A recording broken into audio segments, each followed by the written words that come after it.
ಯಾರು ಯಾರು ಮತ್ತೊಮ್ಮೆ ಹೇಳಿ. ಇಲ್ಲ ಅವ್ರ ಹುದ್ದೆ ಹೇಳಿ. What is B J P doing there? What is B J P doing there? ಈಗ ಅರ್ಜಿ ಹಾಕಿದವರು ಯಾರು? ಅಶೋಕ್ ಪಾಟೀಲ್ ಅವರು.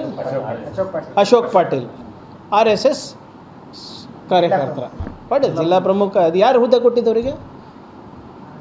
ಈಗ ಅನ್ರಿಜಿಸ್ಟರ್ಡ್ ಅಂತಾರೆ, ಲೆಟ್ರೇಡ್ ಇರಬೇಕಲ್ಲ, ರಿಜಿಸ್ಟ್ರೇಷನ್ ನಂಬರ್ ಇರಬೇಕಲ್ಲ. ಈಗ ಇವ್ರಿಗೆ ನಾನು ಪದಾಧಿಕಾರಿ ಮಾಡ್ತಿದ್ದೀನಿ ಅಂದರೆ ನಂದು ಒಂದು ಲೆಟ್ರೇಡು ಸಾಹಸಿ ಇರಬೇಕಲ್ಲ, ಆದೇಶ ಪ್ರತಿ ಇರಬೇಕಲ್ಲ.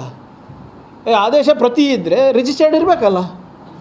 ಈಗ ಒಂದು ನಿಮಿಷ ಸರ್ ಮುಗಿಸ್ಬಿಡ್ತೀನಿ. ಅಂದರೆ ನಿಮ್ಮ ಈಗ ಅಶೋಕ್ ಪಾಟೀಲ್ ಅವ್ರು ಯಾಕೆ ಹೋಗಿಲ್ಲ?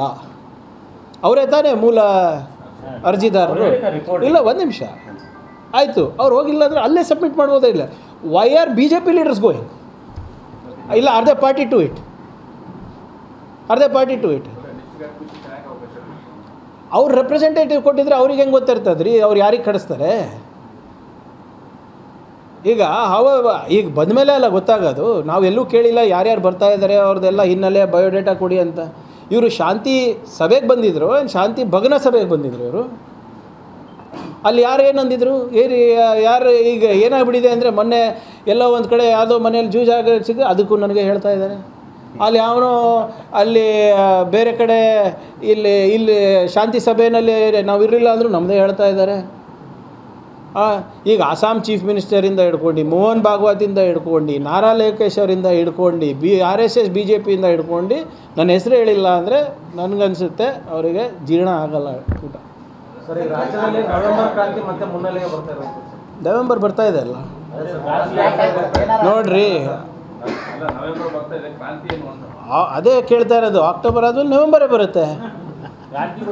ಕ್ರಾಂತಿ ಎಲ್ಲಿದೆ ನನಗೆ ಗೊತ್ತಿಲ್ಲ, ನೀವೇ ಹೇಳ್ತಾ ಇರೋದು. ಅದೇ ಹೇಳ್ತಾ ಇರೋದು ಸರ್. ಈಗ ನಾವೇ ನಮಗೆ ಒಂದು ಕ್ಯಾಲೆಂಡರನ್ನು ವಿಧಿಸ್ಕೊಂಡಿದ್ದೀವಿ. ಆ ಕ್ಯಾಲೆಂಡರ್ ಪ್ರಕಾರ ನವೆಂಬರ್ ಬರ್ತಾ ಇದೆ. ಕ್ರಾಂತಿ ಬರ್ತಾ ಇದೆ ಅಂತ ನಾವೆಂದೂ ಹೇಳಿಲ್ಲ, ನೀವೇ ಹೇಳ್ತಾ ಇರೋದು. ಕ್ರಾಂತಿ ಇಲ್ಲೇ ಇದೆ. CM ಎಲ್ಲ ಹೇಳಿದ್ದಾರೆ ಕ್ರಾಂತಿ ಇದೆ ಅಂತ. ಯಾರು?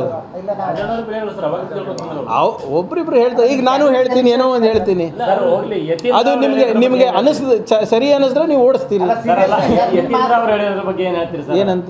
CM ಅವರು ಅಧಿಕಾರದ ಇಲ್ಲ ನೋಡಿ, ಅದು that is his personal matter. ಈಗ that is his own personal matter. ಈಗ ನೆಕ್ಸ್ಟ್ ನೀವು ಕೇಳ್ತೀರ ನನಗೆ ಮುಂದೆ ಖರ್ಗೆ ಸಾಹೇಬ್ರು ನಿಲ್ತಾರೋ ಇಲ್ಲೋ ಎಲೆಕ್ಷನ್? ಇಲ್ಲಿಲ್ಲ, ನಾನು ಬಹಿರಂಗಲ್ಲ. ಪರ್ಸ್ನಲ್ ವಿಚಾರ ಅಂದರೆ ಸಿದ್ದರಾಮಯ್ಯ ಸಾಹೇಬರು ಮುಂದೆ ಎಲೆಕ್ಷನ್ ನಿಲ್ತಾರೋ ಇಲ್ವೋ ಅದೆಲ್ಲ ಅವ್ರಿಗೆ ಬಿಟ್ಟಿರೋದಲ್ಲ. ಆಮೇಲೆ ಅವರು ಬಿಸೈಡ್ಸ್ ಬೀಯಿಂಗ್ ಎನ್ MLC ಅವರು ಸಿದ್ದರಾಮಯ್ಯ ಅವ್ರ ಮಗನ ಕೂಡ ಹೌದು. ಸೊ ಅವ್ರದ್ದು ಏನಾದರೂ ಈಗ ಖರ್ಗೆ ಸಾಹೇಬ್ರು ಮುಂದಿನ ಚುನಾವಣೆ ನಿಲ್ತಾರ ಲೋಕಸಭಾದ್ದು ಅಥವಾ ಬೇರೆ ಏನಾದರೂ ತಗೋತಾರ, ಅದೆಲ್ಲ ಅವ್ರವ್ರ ನಿರ್ಧಾರಗಳಲ್ಲ. ನಾನು ಹೇಳಿಲ್ಲ, ಒಂದು ಮನವಿ ಮಾಡ್ಕೊಂಡಿದ್ದೀನಿ, ಒಂದೆರಡು ದಿನ ಕ್ಯಾಮ್ರಾ ಆಫ್ ಮಾಡಿ ಎಲ್ಲ ಸರಿ ಹೋಗ್ತದೆ. We are working on it. Delimited ನಾವು ಕೋರ್ಟಿಗೆ ಸಬ್ಮಿಟ್ ಮಾಡಿದ್ದೀವಿ.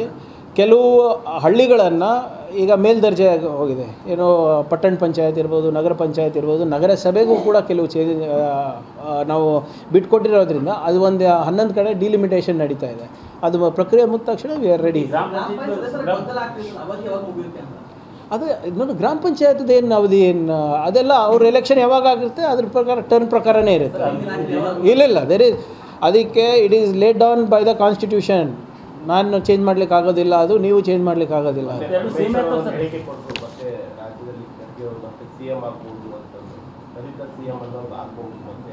ನೋಡಿ, ಎಲ್ಲ ಸಮಾಜದ ಮುಖಂಡರು ಕೂಡ ಅವ್ರವ್ರ ಸಮಾಜದವರು ಉನ್ನತ ಸ್ಥಾನಕ್ಕೆ ಹೋಗಬೇಕು ಅಂತಾರೆ.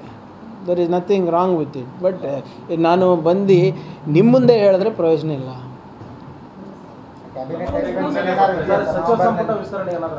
ನಾನು ಹೇಳ್ತಾ ಇದ್ದೀನಲ್ಲ, ಇವರೇ ಗೊತ್ತಿರೋದೇ 4-5 ಜನಕ್ಕೆ. ನೀವು ಆ 4-5 ಜನ ಬಿಟ್ಟು ಇನ್ನೆಲ್ಲರಿಗೂ ಕೇಳ್ತಾ ಇದ್ದೀರಾ. ನನಗೆ ಗೊತ್ತಿಲ್ಲ, ನಾನು ಆ 4-5 ಜನದಲ್ಲಿ ಇಲ್ಲ.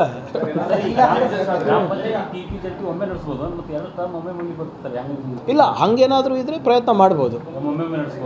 ಬಟ್ ಇಲ್ಲ, ಅಕಸ್ಮಾತ್ ಅದು ಆ ಅವಧಿ ಏನಾದರೂ ಕನ್ವರ್ಜ್ ಆಗ್ತಾ ಇದ್ದರೆ ಪ್ರಯತ್ನ ಮಾಡ್ಬೋದು. ಬಟ್ ಜನರಲಿ ಏನಾಗ್ತದೆ, ಯಾರೋ ಒಬ್ಬರು ಗ್ರಾಮ ಪಂಚಾಯತ್ನಲ್ಲಿ ಕೋರ್ಟಿಗೆ ಹೋಗಿರ್ತಾರೆ, ಕ್ಯಾಟಗರಿ ಕೋರ್ಟಿಗೆ ಹೋಗಿರ್ತಾರೆ, ವಿಳಂಬ ಆಗಿರ್ತದೆ. ಸೊ ಸ್ವಲ್ಪ ಕಷ್ಟ ಆಗ್ತದೆ.